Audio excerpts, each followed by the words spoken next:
ప్రభుత్వానికి చంద్రబాబు నాయుడు గారు సమర్థించాలన్నమాట. రైట్. వంశీ గారు, మీ ఆన్సర్ ఏంటి దీనికి? వరల్డ్ క్లాస్ రాజధానిగా నిర్మించాలంటే పదే పదే ఇన్ని అడ్డంకులు వస్తున్నాయి.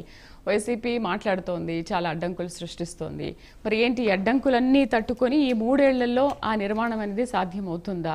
సాధ్యం అవ్వదు అని జర్నలిస్ట్ అంటున్నారు. మేడం, సినిమా డైలాగ్ కాదు కానీ ఒక డైలాగ్ ఉంది మేడం డాన్ సినిమాలో. తెలుగువాడి గురించి, తెలుగు నేల గురించి తప్పుగా మాట్లాడి చులకనగా మాట్లాడిన ప్రతిసారి నా రక్తం సరక్ సరక్ మనం మండుతుంది అని. ఒకటండి, చాలా బాధాకరం. ముందుగా అసలు మనకి రాజధాని, వరల్డ్ క్లాస్ రాజధాని ఎందుకు నెత్తినేసి కొట్టుకోనా అనేటటువంటి అంబటి రాంబాబు గారి వ్యాఖ్యలు తీవ్రమైనటువంటి బాధాకరం. మేడం 2005లో మేడం 2005లో నేను మొట్టమొదటిసారి హైదరాబాద్కి వచ్చినప్పుడు గచ్చిబౌలి నుండి మెహదీపట్నం వెళ్ళటానికి 40 నిమిషాలు ఆటో కోసం ఎదురు చూడాల్సిన పరిస్థితి. ఆ రోజు 40 minutes పట్టింది మేడం. ఆటో కోసం 40 నిమిషాలు పట్టింది నాకు అక్కడ వెయిట్ చేయడానికి. 40 నిమిషాల తర్వాత ఒక ఆటో వచ్చింది మేడం. ఈరోజు దానికి కారణం ఏంటి మేడం? అప్పుడులో చాలా మంది అవసరమా ఇక్కడ హైటెక్ సిటీ అంటే బిల్డింగ్ సిటీ నుండి ఇంత దూరంగా వచ్చి అవసరమా, ఎందుకు ఇక్కడ, ఎందుకు కడతాన్నారు ఇక్కడ అని చెప్పేసి చాలా మంది అన్నారు మేడం. ఆ చాలా మందిలో ఈరోజు వారి మనవాళ్ళు కావచ్చు, మనవరాళ్ళు కావచ్చు, ఆ ఏరియాలో బెంజ్, ఆడి, లంబోగిని, రోల్స్ రాయ్స్, బెంట్లీ ఇట్లాంటి కారులో తిరుగుతున్నారు. ఎందుకంటే చుట్టుపక్కల ఎకరాలు 160 కోట్ల రూపాయలకి వెళ్ళినాయి మేడం. 160 కోట్ల రూపాయలు ఏంటి మేడం? ఆ రోజు చంద్రబాబు నాయుడు గారు కనుక ఇక్కడ అవసరమా, ఎందుకు ఇదంతా చేస్తా ఉన్నారని చెప్పి వాళ్ళ మాటలకి వెనక్కి తగ్గి వచ్చేసినట్లయితే ఈరోజు 160 కోట్లు పలికేదా మేడం ఎకరం అక్కడ? 2005 ఎక్కడ, 2025 ఎక్కడ వంశీ గారు? ఓకే, మరి అప్పటి నుంచి ఇప్పటి వరకు చూసుకుంటే రేట్లు పెరిగాయి, కోట్లలో వెళ్ళింది. మరి ఎన్ని రోజులు పట్టిందా నిర్మాణం సాధ్యం కావడానికి? రమేష్ గారు, 3 సంవత్సరాలు మేము ఆ రేటుకు వచ్చేస్తామని అనట్లేదు మేడం. పాపం చంద్రబాబు నాయుడు గారు హైటెక్ సిటీ నిర్మించారు, శంకుస్థాపన చేసింది నిర్మల జాన్సన్ రెడ్డి గారు. అదే ప్లేస్ లో అక్కడే అది చెప్పరు వీళ్ళు. బాగా ఒళ్ళు మండిపోయింది ఏమన్నా అంటే ఫీల్ అవుతారు తర్వాత. రమేష్ గారు, మీరు చెప్పేది ఎలా ఉందంటే ఇప్పుడే మేడం గారు చెప్పారు 20 ఏళ్ల తర్వాత వెనకేసుకురావాలి కాబట్టి మీకు తప్పదు, మీరు వాళ్ళని వెనకేసుకు రావాలి కాబట్టి మీకు తప్పదు. మీకు కూడా తెలుసు, మీకు కూడా తెలుసు ఏంటనేది. మీరు నిజాలు చెప్పండి, అందరూ నమ్ముతారు. ఈ రోజే ఆ రేటుకి మేమే చేసాం అన్ని నేనే అనేది చాలా మాట్లాడుకున్నాం. తర్వాత మనం చాలా మాట్లాడుకుందాం. దయచేసి వాస్తవాలు చెప్పండి మేడం. అదే నేను చెప్తున్నాను, అన్ని నేనే అనేది మానేయండి. చూద్దాం వంశీ గారు, మీరు చెప్పినట్టుగానే ఈ 3 ఏళ్లు ఎలా సాధ్యం అవుతుంది అనేది చూద్దాం.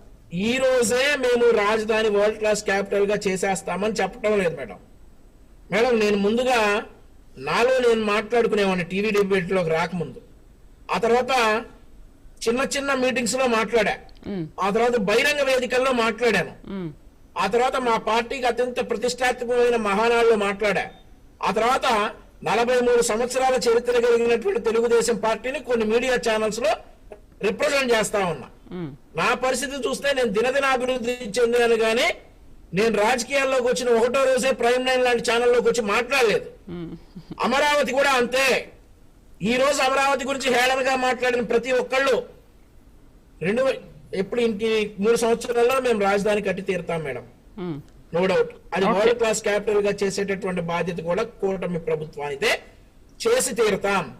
మరి అంబటి రాంబాబు గారు అప్పటి వరకు ఆరోగ్యంగా ఉండాలి, ఆయన మనవళ్ళు మనవరాళ్ళు కూడా ఈ అమరావతిలోనే చదువుకోవాలి. ఈ అమరావతిలోనే అంబటి రాంబాబు గారు లాంటి వ్యక్తి ఒక 20 సంవత్సరాల తర్వాత తిరిగి సిగ్గుపడాలి. నేనా దీని గురించి ఈ రోజుకే సిగ్గుగానే ఉంది అతనికి మాట్లాడిన మాటలకి.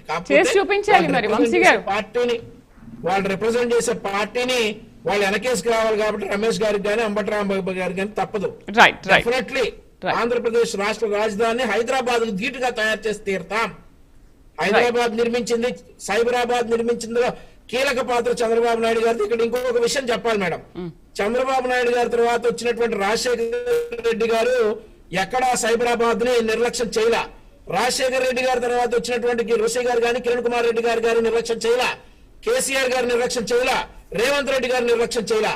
కానీ ఇక్కడ అమరావతికి చంద్రబాబు నాయుడు గారి తర్వాత వచ్చినటువంటి జగన్మోహన్ రెడ్డి ఏం చేశాడు అనేది మనం అందరం కూడా ఒకసారి చూసుకోవాలి. చూసుకోవాలా, Yes. ఎంత నిర్లక్ష్యం చేసేదో చూసుకోవాలా. Right. వచ్చిన Right, పాలకులు వంశీ గారు. అంతకు ముందు చేసిన వాళ్ళ అభివృద్ధిని కొనసాగించాలి కానీ ఆటంకం అవ్వకూడదు అనేది నా అభిప్రాయం. Right. డెఫినెట్లీ లక్ష్మీకాంత్ గారు. చంద్రబాబు నాయుడు గారి తర్వాత వచ్చే ఏ పాలకుడైనా కానీ అమరావతిని అభివృద్ధి చేసి తీరుతారు. Right, right, world right, class right. Capital గా అమరావతి వస్తుంది. ఓకే ఓకే ఓకే లక్ష్మీకాంత్ గారు 3 ఏళ్ల 30 ఏళ్ల మేమైతే ఇంకొక 15 సంవత్సరాలు అయితే కూటమి ప్రభుత్వం అయితే ఉంటుందమ్మా. మీరే ఉంటారు. మేమే ఉంటాం ఖచ్చితంగా. అది రాసి పెట్టుకొని వాళ్ళ నవ్వని ఏమన్నా చేసుకొని వాళ్ళ తలలో జేజమ్మలన్నా దిగిరాని వాళ్ళు పగటికల్లగంటూ ఇప్పుడు ఏంటి 15 ఏళ్ళు మీరు ఇంకొక 15 ఏళ్ళు పడుతుందా అమరావతి రాజధాని నిర్మాణానికి? 3 ఏళ్ళు పడుతుందా? నన్ను చెప్పనండి అమ్మా. ఇంకో 15 ఏళ్ళ పాటు మేమే ఉంటాము. రాజధాని నిర్మాణం అయితే మేము ఖచ్చితంగా అయితే నెక్స్ట్ ఇంకొక 3-5 సంవత్సరాల్లో అయితే మేము ఖచ్చితంగా అయితే పూర్తి చేసి మేము చూపిస్తాము. Okay. దాని విషయంలో అయితే ఏమీ లేదు.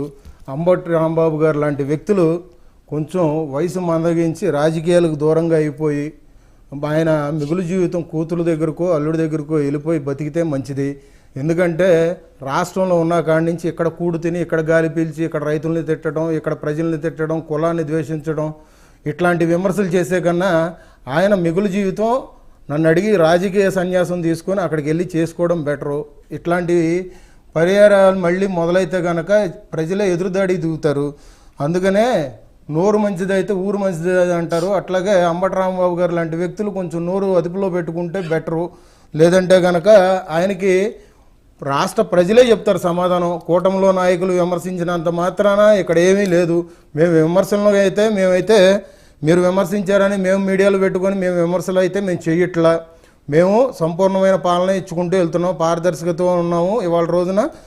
సో అంబటి రాంబాబు గారికి మేము చెప్పే హితవు కథ లేదంటే మా విజ్ఞప్తి అనుకోండి కూటమి తరపు నుంచి. సో అమరావతి రాజధానిని అయితే ఎవరు ఆపేది లేదు. అమరావతి రాజధానిని ఎవరు అడ్డుకట్ట వేయడానికి ప్రయత్నం చేసినా కానీ ఊరుకునేది లేదు. అమరావతి నిర్మాణం అయితే శరవేగంగా పనులు జరుగుతున్నాయి. ఇక్కడ విషం చిమ్మే ప్రయత్నాలు కానీ విష ప్రచారాలు కానీ ఇక్కడ తావు లేకుండా మీరు రాజకీయ ప్రకారంగా ఏమన్నా విమర్శలు చేసినా కానీ మేము స్వీకరిస్తాం. ఒకవేళ కలిసి పనిచేద్దాం అనుకున్నా కానీ మేము కలిసి పనిచేయడానికి కూడా మేము సిద్ధంగానే ఉన్నాం. సో ఒకటి తిట్టుకోవడం కానీ ఇట్లాంటి విషయాల్లో రైతులకు అన్యాయం చేస్తున్నారు కానీ ఇట్లాంటి లేనిపోని ఆరోపణలు మీ దగ్గర ఆధారాలు లేని ఆరోపణలు చేస్తే మాత్రం ఇట్లాగే ఉంటాయి. సో అది దృష్టిలో పెట్టుకొని వైసీపీ నాయకులు కానీ ఎవరైనా కానీ ప్రవర్తిస్తే మంచిదని చెప్పేసి మేము తెలుపుతున్నాము. రైట్ అండి. డిబేట్లో పార్టిసిపేట్ చేసినందుకు పిఎస్ లక్ష్మీకాంత్ గారికి, కార్మెంచ్ రమేష్ గారికి, బండారు వంశీకృష్ణ గారికి, మధ్యలో ఫోన్లో అందుబాటులో వచ్చిన సీనియర్ జర్నలిస్ట్ అక్షర సత్యం గారికి థ్యాంక్ యూ అండి. డిబేట్లో పార్టిసిపేట్ చేసినందుకు ఇది ఇవాల్టి హాట్ టాపిక్. రేపటి హాట్ టాపిక్లో